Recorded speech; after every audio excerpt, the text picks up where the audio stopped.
이번 시계는 400페이지입니다. 제6절 부동산의 물권 변동이네요. 동산의 물권 변동이다. 그렇죠? 죄송합니다. 동산의 물권 변동.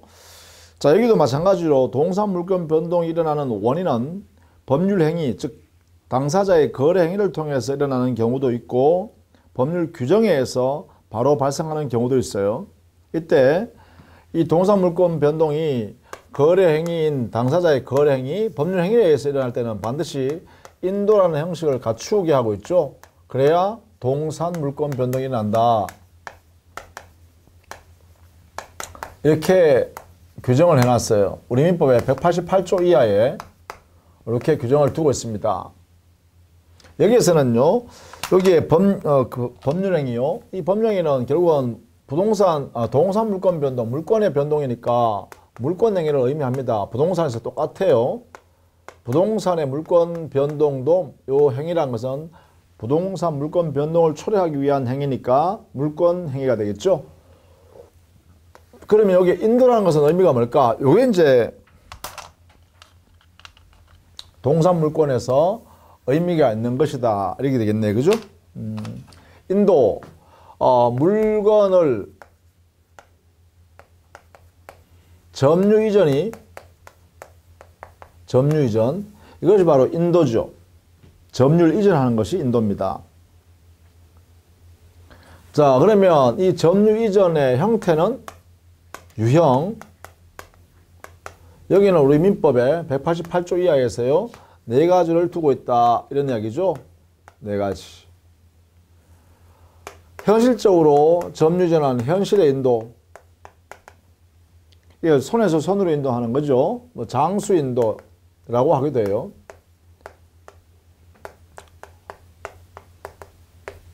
장수 인도 이렇게 표현하기도 해요. 손에서 손으로 인도하는 거예요. 또 간이 인도도 있어요. 이것은 이미 양수인이 점유하고 있는 상태일 때요. 이미 양수인이 점유 중일 때, 물건을 지배하고 있을 때, 뭐 예컨대 임차인이 살 때 말이죠. 임차인이 당의 목적을 자기가 점유하고 있는데 사용하다 보니까 마음에 들어요. 그러니까 임대인인 소유자한테 야, 이거 내가 살게 이렇게 해서 그래 사라 이렇게 해버리면, 그래 인정할게 이렇게 해버리면 인도된 걸로 간주한다는 거죠. 간이 인도라고 그래요. 그 다음에 세 번째는 점유 개정이라는 인도가 있어요. 점유 개정의 인도라는 것은 양도인이요, 당의 소유권을 양수인한테 넘겨주고도 계속 그 동산을 점유하여 사용하는 거예요. 그러니까 양수인한테 다시 되빌려서 사용하고 있는 거다 이 말이죠. 따라서 양도인이 계속 점유하여 사용하는 거죠. 계속 점유 중일 때요. 이때도 역시 인도를 인정해 주겠다는 것이죠. 양도인이 양수인한테 인도했다가 그 다음에 빌려 사용하기 위해서 빌려와서 점유하고 있다. 계속, 그죠? 이렇게 해서 하는 거죠. 점유 개정에. 그 다음에 당에 양도하는 목적물에 대하여 반환을 청구할 수 있는 권리가 있는데 이 반환 청구권을 양도 이전함으로써, 권리를 양도함으로써 물건을 인도해 준 걸로 간주하는 건데, 이것은 지금 현재 그 당의 동산을 제3자가 점유하고 있는 상태에서 당의 소유자인 양도인이 제3자가 점유하는 그 물건을 양수인한테 팔 때, 이때 이 양도인이 제3자가 가지고 있는 자기 물건을 반환 청구할 수 있는 권리가 있는데 그 권리를 내가 양수인한테 넘겨주면 물건, 동산을 인도해 준 걸로 간주해 주는 거죠. 이건 제3자가 점유를 계속하고 있는 상태죠. 그죠? 이런 특징들이 있는 4가지가 있다. 그래서 이 중에요, 여기 현실 인도가 가장 기본적인 현실적 인도, 이게 기본 인도죠. 이게 기본입니다. 인도의 가장 기본된 모습이 이거고요. 나머지 여기에 있는 간이 인도, 점유 개정, 목적물 반환 청구의 양도는 사실상 물건, 즉 동산 자체는 움직이는 게 없어요. 동산 자체가 거래되는 건 아니에요. 오로지 뭐예요? 머릿속에서 물건이 가고 오고 하는 것이죠. 따라서 이걸 뭐라 하냐? 관념적 인도라 그래요.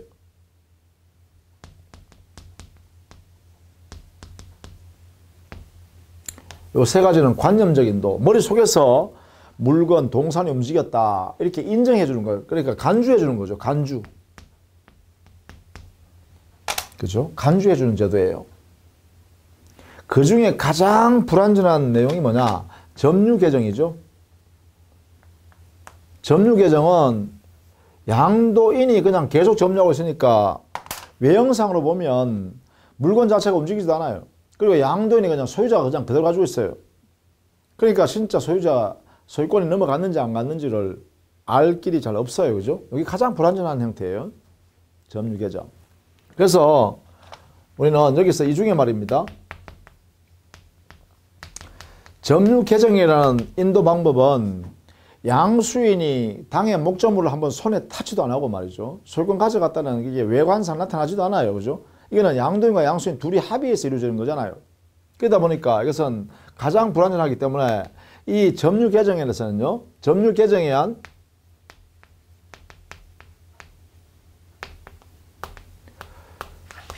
선의 취득의 적용을 인정하잖아요. 인정 안 한다는 거예요. 점유 계정에 의하여 선의 취득 인정하지를 않겠다. 이렇게 아예 정하고요. 그 다음에 두 번째요. 점유 계정에 의해서 동산을 이중으로 양도한 경우요. 그러면 양수인이 두 사람 이상이 되겠죠? 두 사람 이상의 양수인 중 누가 그러면 소유자냐?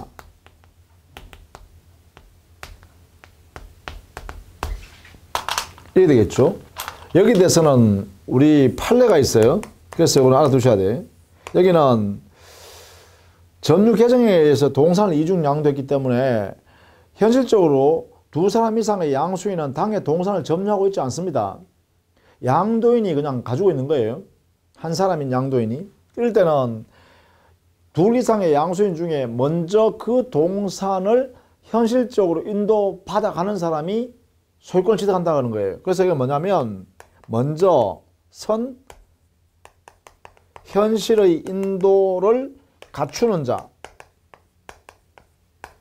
이 사람이 소유권자가 된다 이런 이야기예요. 그 동산 소유권을 취득한다. 이렇게 우리 법원은 판단하고 있어요. 먼저 그 동산을 먼저 가져가라. 그러면 소유권 취득한다. 이렇게 하는 거죠. 자, 요 점유 계정에 관한 요 두 가지 특징들을 알아두셔야겠습니다. 결국은 법률 행위에 의한 동산 양도의 경우는 인도라는 형식을 갖춰야 한다라는 의미에서 이걸 뭐예요? 우리는 형식주의라 그러죠. 성립 요건주의라고도 한다 그죠? 이렇게 해석하는 것입니다. 그 다음에 법률 규정에 의한 동산 물권 변동은 인도라는 형식을 요하지 않죠. 법률 규정에 그것은 개별 규정에 뒀어요. 행위 이외의 규정에 의해서 동산 물권을 인정할 때는 물권을 변동시킨다라고 할 때는 여기는 인도라는 형식을 요하지 않는다 이런 이야기죠. 바로 법률 규정에 의해서 바로 동산 물권 변동이 난다 이런 이야기입니다. 자, 그 다음에 403페이지 가보시죠. 403페이지 가면 무권리자로부터의 취득이 있어요. 선의취득. 그렇죠? 이 선의취득 제도를 꼭 알아두셔야 되는데 선의취득의 의미가 뭘까 하면 양도인이 무권리자, 소유권이 없는 양도임에도 불구하고 그 양도인과 거래한 양수인은 일정한 요건, 법에서 정해져 있는 요건이죠. 그 일정한 요건을 갖추면 그 양수인이 소유권을 취득할 수 있도록 허용하겠다는 거예요. 이게 선의취득이에요. 예컨대 보세요. 갑이라는 사람의 자전거를, 갑 소유 자전거입니다.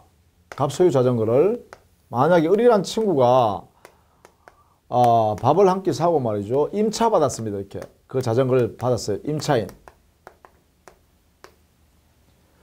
그래서 사용하고 있는 거죠. 이렇게 사용 중에 만약에 말이죠. 이 병이라는 의뢰 친구가 야, 자전거 나한테 팔아라 이렇게 하니까 이렇게 팔아버렸어요. 이렇게 매매 계약을 해서 그래서 돈을 5만 원 받고 병한테 이렇게 팔아버렸습니다. 이렇게 자전거를 넘겨줘버렸어요. 이렇게 인도했죠. 인도. 그래서 이때 병이요 샀다 이 말이죠. 자, 이때 소유권도 없는 이 사람으로부터 매수했을 때 이 병이 소유권을 취득하는가? 요게 취득한다는 것이 뭐냐? 선의취득이라는 거예요. 요 선의취득에 의해서 요건을 갖추면 이 병이 소유권 취득을 허용한다. 이게 뭐냐? 바로 선의취득에 의하여 취득을 허용한다는 거예요. 이렇게. 왜냐하면 이 사람을 우리는 뭐라 하냐? 이 사람을 양도인이라고 해요. 여기에 병을 뭐라 그래요? 양수인이라고 그래요. 그죠? 매매 계약했으니까 이 양도 계약이에요. 양도를 통해서 소유권을 가져왔어요. 그죠? 매매를 통해서. 자, 이런 경우에 이 양도인과 양수인 사이의 특징이 뭐냐 하면 이 양도인은 무권리자죠. 무권리자부터 매수했는데 이 양수인이 소유권자가 된다는 거죠.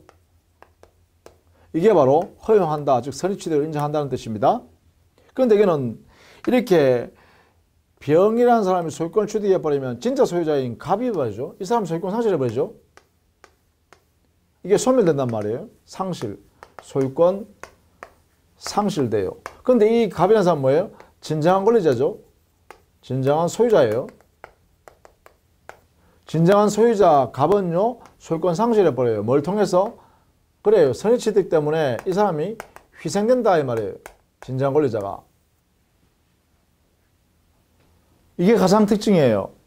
선의취득을 인정해버리면 진짜 권리자는 그 권리를 상실하고 권리도 없는 사람으로부터 산 사람이 권리를 취득해버려요. 이렇게. 그죠? 그래서 이게 선의취득은요 엄격한 요건이 필요합니다. 엄격한 요건이 필요하다. 왜냐하면 이것 때문에 그래요. 진정한 권리자가, 진정한 권리자, 진정한 소유자가 자기의 소유권을 희생이 되기 때문에 그 요건은 굉장히 엄격하게 해석해야겠죠? 아무 때나 인정할 수 없습니다. 그래서 우리 민법에는 철저한 요건을 만들어줘요. 그래서 여기에 선의취득의 요건은 다음과 같이 4가지의 요건을 엄격하게 다 갖추을 때만 선의취득을 인정한다라는 거예요. 소유권을 취득하도록 인정한다라는 거예요. 첫 번째, 대상물은, 즉 선의취득의 대상 목적물은 부동산은 절대로 안 됩니다. 동산에 한합니다. 그리고 이 동산은요, 점유를 공시 방법으로 하는 동산이어야 합니다. 따라서 등기나 등록이 되는 동산은 선의취득을 할 수 없습니다. 등기 등록에 의한 동산은 선의취득 대상이 될 수 없어요. 그리고 이 동산은 나중에 보겠습니다만 거래가 가능한 물건이어야 됩니다. 따라서 거래가 가능한 물건 동산이어야 되기 때문에 여기에요. 금제물죠. 금제물 이런 것들은 선의취득을 할 수 없습니다. 자, 동산에 한한다. 그리고 점유로 공시한 동산이어야 한다. 두 번째요. 양도인이라는 사람은, 즉 파는 사람이죠. 양도인이라는 사람은 권리가 없는 사람으로서 팔아야 되고 무권리자. 그리고 점유하면서 그 물건을 점유하다가 팔아야 돼요. 그러니까 양도인은 무권리자로서 점유 중에 있었어야 한다. 그 다음에 사는 사람이요. 양수인이죠. 양수인에게는요. 이 무권리자와 양도 양수할 때 평온하고 공연하며 무권리자라는 사실을 몰랐고 모르는데 과실이 없는 이런 상태에서 양도인으로부터 그 점유를 인도받아야 합니다. 점유를 해야겠죠. 그래서 이 점유는요. 평온한 점유, 공연한 점유, 선의의 점유, 무과실 점유를 하여야 합니다. 평온한 점유란 것은 강제로 빼앗아 오지 않았다는 것이고요. 공연한 점유란 것은 몰래 암암리에 그 점유를 취득했다는 뜻이 아니고요. 선이 무과실이라는 것은 무권리자라는 사실. 양도인이 양도 당시에 무권리라는 사실을 몰랐고 모르는데 과실 없는 상태로 점유를 이어받아야 한다 이거죠. 이게 바로 점유 이전 아니겠습니까? 점유 이전. 이전을 받았어야 한다. 여기서 점유 개정은 제외다 이 말이죠. 점유 개정에서는 선유취득을 못한다는 거예요. 여기 있는 점유에서 이렇게 점유가 와야 돼요.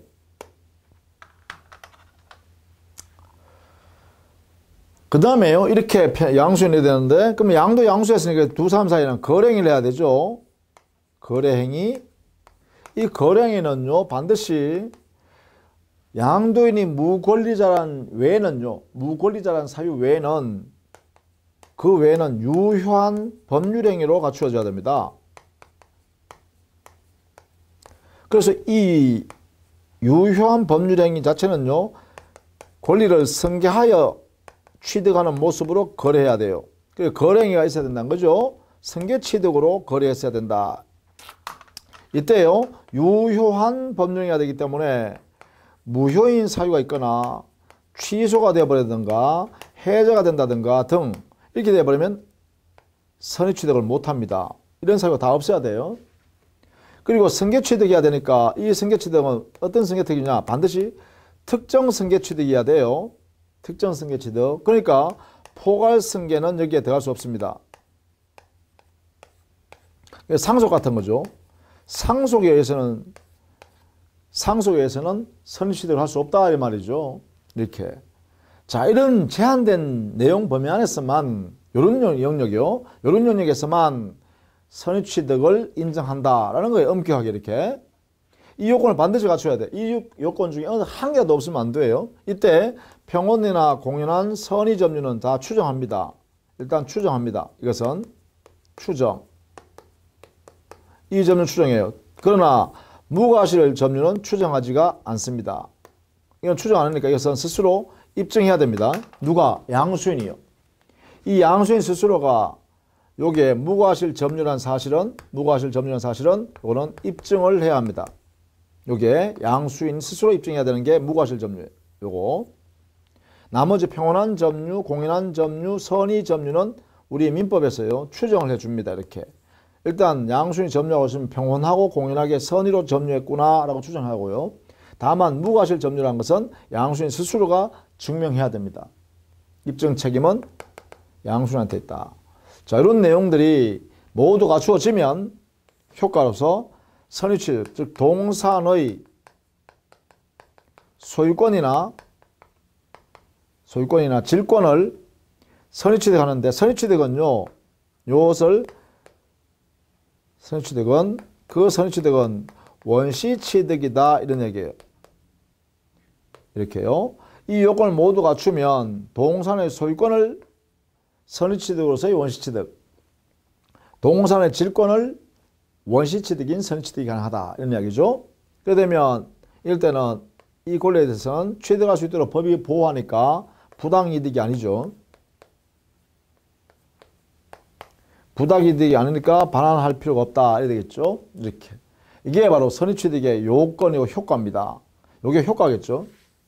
요건을 갖추었으니까 이러한 효과가 부여되어집니다. 우리 민법에서요. 그러니까 선의취득 제도도 우리 민법상에 만들어 놓은 강행 규정이죠.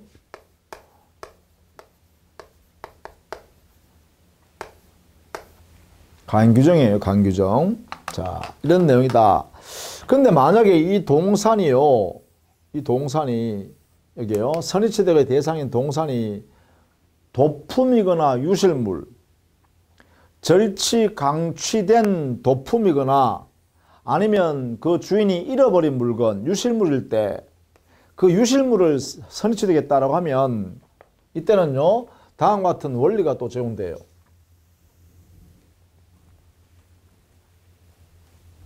자, 선의취득의 대상이었던 동산이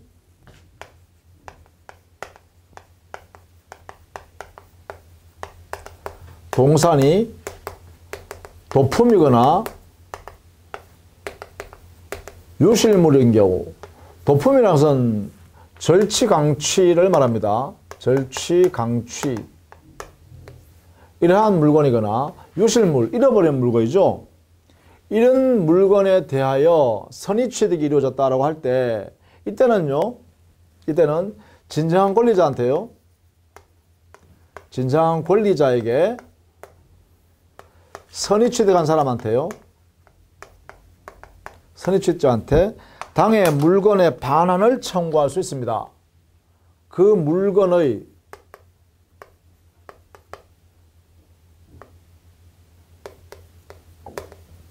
반환 청구권을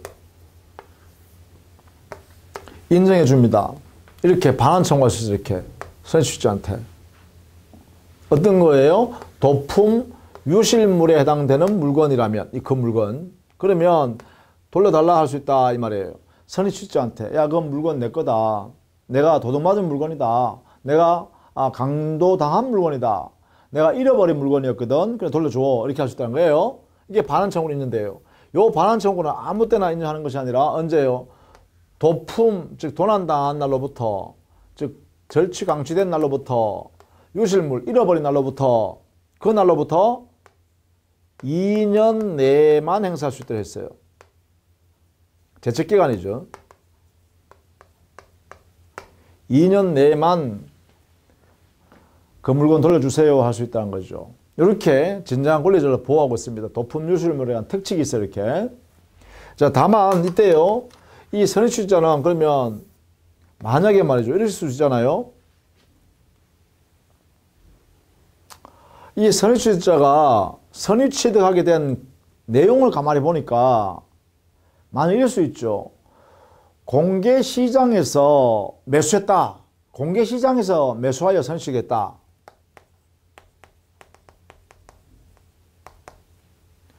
공개시장에서 매수해서 선의취득했다. 또 경매를 통해서 매수하여 선의취득했다. 경매에서. 또는 동종 상품을 판매하는 상인으로부터 매수하여 선의취득했다.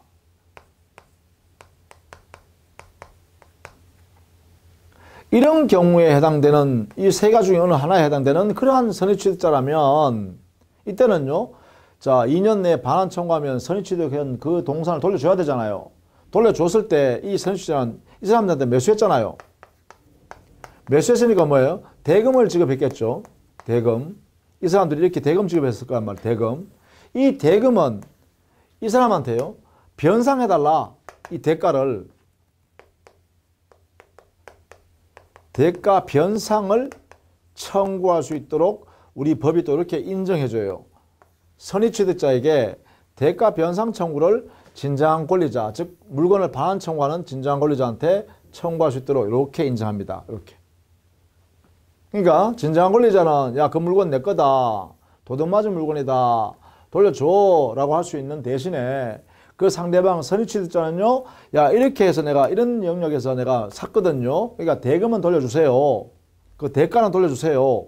라고 변상을 청구할 수 있도록 이렇게 하고 있어요. 이렇게. 이때 변상 청구권은 순수한 청구권입니다. 물건을 돌려주고 나서도 대가 주세요라고 청구해도 된다는 거죠. 이거는 순수한 청구권이기 때문에 이렇게요.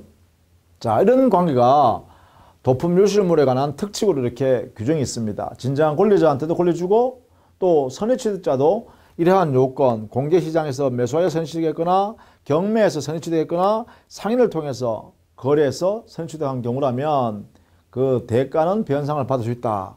권리로서 그죠? 이렇게 인정하겠다는 것입니다. 자, 이것을 우리는 같이 정리를 해두시면 되겠어요. 그래서 43페이지부터 우리 교재요 407페이지까지 제가 지금 설명했잖아요. 이 내용을 여러분 그림을 제가 그려놓고 설명했는 거죠. 이 내용을 가지고요. 교과서를 차근차근 읽어보시면 됩니다. 그리고 제가 여기 칠판에 정리했는 내용을 꼭 기억해야 돼요. 이 여기 썼는 내용을 가지고 문제 풀 때 여기에 있는 핵심적인 단어를 가지고 이렇게 판단하면 돼요. 그러니까 꼭 정리를 해 두시기 바랍니다. 자, 이렇게 해서요, 물건의, 동산 물건의 변동, 그 중에 선의취득을 참 중요합니다. 꼭 알아두시기 바랍니다. 그 다음에 408페이지 가면 물건의 소멸입니다. 물건의 소멸 원인은 일단 여러분 알아두셔야 되겠죠. 절대적 소멸 원인과 상대 소멸 원인이 있는데 이 중에서도 절대적 소멸 원인을 정리하는 겁니다.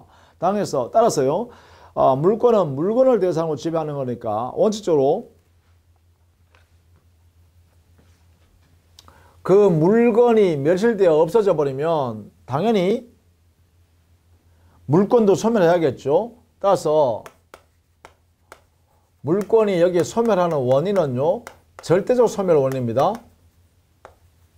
절대적 소멸 원인. 첫 번째, 물건이 멸실되는 거죠. 물건이 이 세상에 없어져 버리면 멸실이라는 것은 없어져 버립니다. 없어지는 것을 말해요. 그럼 당연히 물건도 소멸해야겠죠. 다만 우리가 뒤에서 보지만 예외가 있어요. 예외적으로 저당권, 질권이나 저당권의 경우는 가치 변형물이 존재하면 이 물건이 멸실되는 대신에 그 물건의 가치 변형물로서 권리가 발생하게 해서 설정자들이 권리를 취득했다면 그 담보권자인 질권자나 저당권자는 그 질권 저당권이 물건의 가치 변형물인 권리 위에 그대로 존속할 수 있는 경우가 있습니다. 그걸 뭐라냐? 물상대위성이라고 하죠. 물상대위성에 의해서 인정되는 물상대위권, 이것이 인정되는 범위 안에서는 그래요, 질권이나 저당권이 물건이 멸실되었더라도 그대로 존속한다는 것입니다.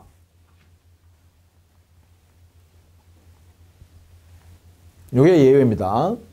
인정되는 경우, 물상대위권이 인정되는 경우, 이렇게 정리해 두시면 되겠죠.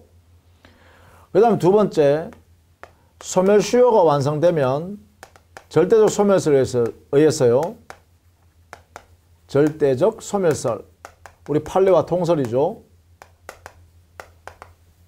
이거에 의하면 당해 소멸시효 대상이 된 물건은 절대적으로 소멸해버립니다.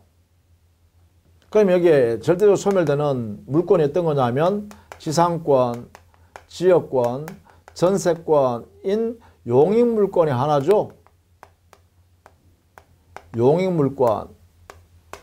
이것이 이제 20년간 행사하지 않으면 소멸한다. 그죠? 절대적으로. 따라서 소멸시효 대상이 되는 물건은 이 세 가지밖에 없습니다. 그죠? 그 다음에 세 번째, 물권자가 스스로 물건을 포기하는 거죠. 이때 포기는 단독행위죠. 의사표시 한계로 하는 단독행위입니다. 그런데 이 물건의 포기행위에는 단독행위는 물론 상대방 있는 단독행위도 있고 상대방 없는 단독행위도 있죠. 예컨대 물건의 포기 중에 상대방 있는 단독행위는 제한물권자가 포기하는 경우죠. 제한물권을 포기할 때는 제한물권을 설정해 준 그 상대방 소유자한테 나 제한물권 포기하겠습니다. 지상권자가 포기한다. 지역권자가 포기한다. 전세권자가 포기한다. 저당권자, 질권자 뭐 이런 사람들, 유치권자 등이 포기한다라고 할 때는 그 소유자한테 해야 되죠. 상대방한테. 그러니까 제한물권의 포기는 상대방 있는 단독행위다. 이런 이야기죠. 상대방 없는 단독행위는 뭐냐? 점유권자가 점유권을 포기하거나 아니면 소유권자가 소유권을 포기하는 거죠. 이것은요, 상대방이 없습니다. 그냥 점유를 안 하면 되죠. 소유자가 소유물을 버려버리면 되죠. 누구한테 할 필요 없죠. 그래서 이것은 상대방 없는 단독행위라고 할 수 있다. 이렇게 되겠죠. 자, 이것도 역시 정리를 이렇게 해두시면 좋겠습니다. 그 다음에 세 번째, 혼동입니다. 혼동. 네 번째인가요? 네 번째, 혼동입니다. 혼동이는 뭐냐면 대립하는 물건이 대립하는 물건, 대립한 두 개 이상의 물건입니다. 두 개 이상의 물건이 동일인에게 기속. 물건의 혼동이니까요. 물권 소멸 사유. 이건 다만 이 혼동이라는 제도는 물권만 적용되는 것이 아니라 채권에도 적용돼요. 채권에도 적용됩니다. 여기에도 적용된다. 물권에만 적용되는 것이 아니라 서로 대립되는 그러한 지위나 권리가 동일인에게 귀속되면 그러면 대립되니까 어느 한 개는 필요 없다는 거죠. 그러니까 한 개가 없어져 버린다는 거예요. 그래서 이런 경우가 바로 혼동이라고 그래요. 혼동. 양립할 수 없는 대립하는 물권 또는 채권이 동일인에게 귀속할 때 혼동의 결과로서 필요 없는 그 물권이나 채권은 소멸한다는 것입니다. 그래서 물권 채권의 공통된 소멸 사유이기도 합니다. 혼동. 그러면 우리는 지금 물권을 보는 거니까 여기서 보면 양립할 수 없는 대립되는 물권이 동일인에게 두 개 이상의 물권이 동일인에게 귀속하면 혼동이라는 결과가 발생하는데 이때 모습은 뭐냐? 소유권과 제한 물권이 동일인에게 귀속하거나 제한 물권과 제한 물권이 동일인에게 귀속하는 경우입니다. 이런 두 가지 모습이 있을 수 있죠. 이럴 때 제한 물권이 소멸합니다. 이때는 제한 물권, 필요 없는 제한 물권이 소멸합니다. 자, 그러면 여기 점유권에는 혼동이 적용이 안 되네, 그죠? 그러니까 소유권과 제한 물권 관계니까, 그렇죠? 따라서 여기는 첫 번째, 점유권은 혼동이 적용되지 않는다. 혼동이 적용되지 않으니까 점유권은 언제나 병존한다. 병존 가능하다. 소멸하지 않는다는 것이에요. 그 다음 두 번째, 점유권 외에도요, 광업권도 여기 들어가요. 광업권도 똑같이 혼동이 적용되지 않는다. 언제나 병존한다. 이렇게 되죠. 조심해야겠다. 그러면 도대체 자, 여기에 지상권자가 지상권의 대상인 토지 소유권을 취득하면 이 지상권 소멸한다는 거죠. 지역권자가 지역권의 대상인 승역지 소유권을 취득하면 소멸한다는 거죠. 전세권자가 전세권의 목적인 부동산 소유권 취득하면 소멸한다는 거죠. 질권 저당권자도 마찬가지다. 그죠? 이렇게. 여기는요, 제한물권이 제한물권에 혼동이 일어난다 하는 것은 뭐냐? 대표적인 예를 들면 예컨대 지상권이나 전세권을 대상으로 해서 여기에 저당권이나 제한물권을 이렇게 설정했는데 이 지상권이나 전세권을 저당권자가 취득해버리면 이때는 저당권이 필요 없죠. 지상권, 전세권으로 존재하면 되죠. 따라서 여기는 저당권이 소멸한다 이런 이야기네요. 저당권이 소멸한다. 이게 혼동입니다. 자, 이런 결과가 바로 결국은 제한물권을 소멸시킨다라는 것입니다. 그런데 여기에 다만 혼동시키지 않고 병존시켜야 할 예외가 있습니다. 혼동의 예외를 인정하는 경우가 있습니다. 자, 혼동의 예외를 어떨 때 인정시키냐 하면 이거 병존시키는 거죠. 결과가요. 병존한다는 건데 어떨 때냐 하면 이 혼동 때문에 제3자에게 이익이 발생하거나 아니면 제3자에게 불이익이 발생한다라는 이런 결과가 생길 때 병존시킵니다. 혼동시키지 않는다는 거죠. 이렇게. 자, 이게 어떤 경우냐. 예를 들면 한 두 가지 정도만 예를 들어보죠. 여기에 보면 이익이 생기거나 불이익이 생기면 병존시킨다 그랬어요. 이렇게. 예컨대 갑의 토지에 여기에 을이 지상권을 이렇게 가지고 있었어요. 근데 이 지상권 위에 돈이 필요하니까 병이라는 사람한테 을이 돈을 빌려 쓰고 여기다 저당권을 설정해 줬어요. 지상권 위에다가. 자, 그런데 만약에 여기에 있는 지상권자가 당의 토지 소유권을 이렇게 양도했어요. 이런 상태에서 두 번째 양도 받았습니다. 소유권 양도했죠. 그래서 을이란 지상권자가 소유권을 취득하게 돼버렸어요. 그럼 뭐냐? 요 현상이 바로 양도함으로써 소유권 취득하게 되면 지상권과 소유권에 뭐가 발생해요? 혼동의 요건을 갖춰요. 그럼 이때는 소유권 취득했으니까 지상권이 소멸하게 되죠. 근데 이 지상권은 뭐냐? 바로 저당권, 즉 제3자 병의 저당권의 목적인 권리죠. 그런데 지상권을 소멸시켜버리면 결과적으로 여기에 있는 제3자 병의 저당권이 소멸하게 되는 결과가 초래예요. 결과 초래. 이 말은 뭐예요? 제3자한테 뭐가 생긴다? 불이익이 발생한다 이 말입니다. 이 말이죠. 그래서요, 이 불이익을 없애야 된단 말이에요. 이게 안 생겨야 돼요. 즉 다른 말로 하면 저당권을 존속시켜야 되려고 그러면 존속시키려면 어떻게 돼요? 혼동을 안 시키게 해야죠. 그럼 뭐예요? 지상권도 그대로 둬야 한다. 소유권자이면서 지상권을 가지고 있어야 된다 하는 거예요. 그래야 이렇게 저당권이 보호된다라는 것입니다. 그럼 결국은 뭐예요? 혼동의 예외를 인정한다는 것이죠. 불이익 때문에. 그 다음에 이익에 의해서 혼동의 예외를 인정하는 거 한번 볼까요? 갑의 소유 건물이에요. 여기에 1번 저당권자가 있고요. 여기에 을. 그 다음에 또 돈이 필요하니까 이 사람은 갑은요. 2번 저당권을 설정해주고 병한테 돈을 빌렸었어요. 자, 이렇게 되어 있는 상태에서 만약에 말입니다. 여기에 1번 저당권자 을이 이 건물이 마음에 드니까 소유권을 양도받았어요. 이렇게. 그러면 이 1번 저당권자가 소유권을 취득하게 되잖아요. 그럼 이때 우리는 여기에 1번 저당권자가 저당권자가 소유권 취득하니까 이 저당권이 어떻게 돼요? 여기에 혼동의 문제가 생겼죠. 혼동. 그럼 혼동에 대해서 1번 저당권자가 소멸될 운명이 생겼다. 그죠? 이걸 소멸시켜버리면 어떻게 되냐? 여기에 있는 2번 저당권자는 순위 승진, 저당권이 순위 승진의 원칙에 의해서 2번 저당권자에게 1번 순위로 승진하게 됩니다. 이것은 뭐죠? 결과적으로 병에게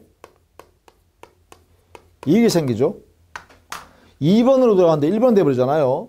그러니까 이때 뭐예요? 이 이익을 발생시키지 않으려고 그러면 어떻게 해요? 혼동을 발생시키지 않고 저당권을 존속시켜야 된다 이 말이죠. 소유권 취득하더라도. 이게 예외죠. 이렇게. 이런 예외를 판단할 수 있으면 되겠습니다. 예외 현상을. 그죠? 여러분이 이것을 이제 정리하는 거예요. 나중에 문제풀이 할 때도 이런 내용, 사례를 여러 번 한번 풀어보겠습니다. 자, 이렇게 혼동에서도 당의 물권이 절대적으로 소멸하기도 한다.